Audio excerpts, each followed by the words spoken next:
एक ऐसा, मैं किसी को आरोप नहीं लगा सकता, लेकिन ये सच्चाई है कि लास्ट 2019 के लोकसभा चुनाव में हमने ना सिर्फ भारतीय जनता पार्टी, समुचित झारखंड के एनडीए गठबंधन के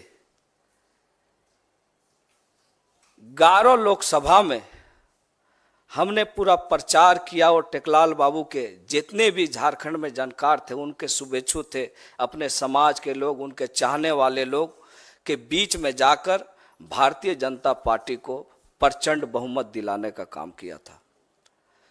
और उनके अलाय दल आजसू का भी मैंने प्रचार किया। परिस्थिति कुछ ऐसी थी,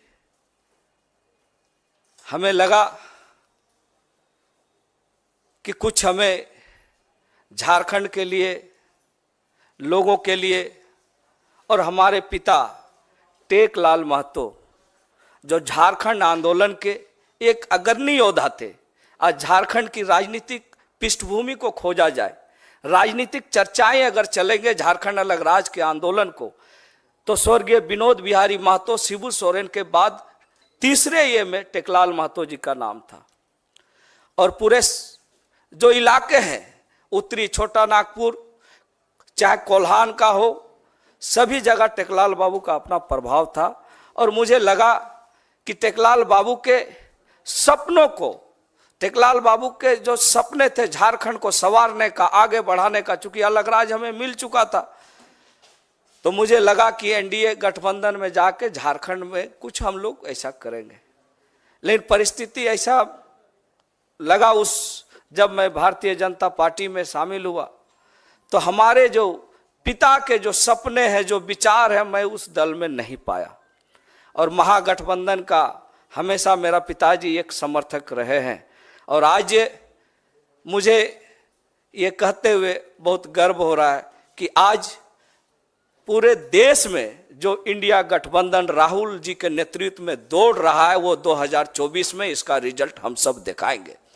जिस तरह से उन्होंने पदयात्रा की, झारखंड में एक अलग, लोगों में एक उनके प्रति रुझान बढ़ा है, और एक युवा नेता राहुल जी के नेतृत्व में झारखंड की जनता ने इस बार ठान लिया है कि 14 के 14 लोकसभा इंडिया गठबंधन के उम्मीदवार को जिता के झारखंड को बचाना है। यही संकल्प के साथ हमने भी आज इंडिया गठबंधन को मजबूत करने के लिए और अपने पिता के उन विचारों को पूरा करने के लिए, जिनका सोच था कि झारखंड के आदिवासी, मूलवासी, अल्पसंख्यक का विकास हम कैसे करें, और आज जरूरत है कि उन विचारधारों को अगर कोई पूरा कर सकता है तो झारखंड में इंडिया गठबंधन, महागठबंधन के माध्यम से ही पूरा कर सकते हैं। इसीलिए आज हमने किसी राजनीतिक दबाव में नहीं, किसी लोभ लालच में नहीं, हमने इंडिया गठबंधन को आगे कैसे बढ़ाना है, झारखंड में हम कैसे टेकलाल बाबू के सपनों को पूरा करना है,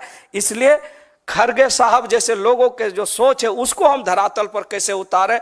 आदरणीय हमारे जो देश की जो हमारी राष्ट्रीय अध्यक्षा जो रही है श्रीमती सोनिया गांधी जी, उनके सपनों को हम कैसे झारखंड बनाएंगे।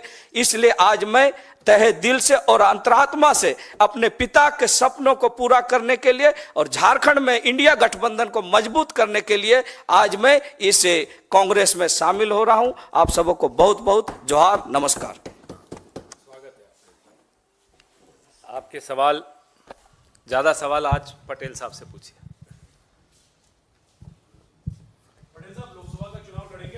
और इसीलिए आपने ये दल बदल किया है, हजारीबाग से आपको कांग्रेस उम्मीदवार बना सकती है? देखिए, मैंने कहा कि अपने पिता के सपनों को झारखंड बनाना है, और महागठबंधन में ये चीज हम पाते हैं। इंडिया गठबंधन में चुनाव ये अलग चीज है। मैं उस समय भी एनडीए में शामिल हुआ था तो मैं विधायक था, और आज कांग्रेस में शामिल हो रहा हूं तो विधायक होते हुए शामिल हो रहा हूं। इसलिए मुझे पद की परवाह नहीं है, मुझे परवाह इस चीज का है कि झारखंड को कैसे बचाना है। देखिए, मैंने पहले कह दिया कि मैं एनडीए में भी विधायक रहते हुए प्रचार किया था, और उस समय जब सीट शेयरिंग कंप्लीट हो गया था, अगर मेरे मन में उस तरह का बात रहता तो मैं भाजपा में पहले शामिल होता, उसके बाद एनडीए का प्रचार करता। और मैं आज इस बात का फिर आप सबों के बीच में कराऊं कि मुझे सांसद का टिकट मिले चाहे नहीं मिले, मेरा एक ही लक्ष्य है, इंडिया गठबंधन को झारखंड में मजबूत करना।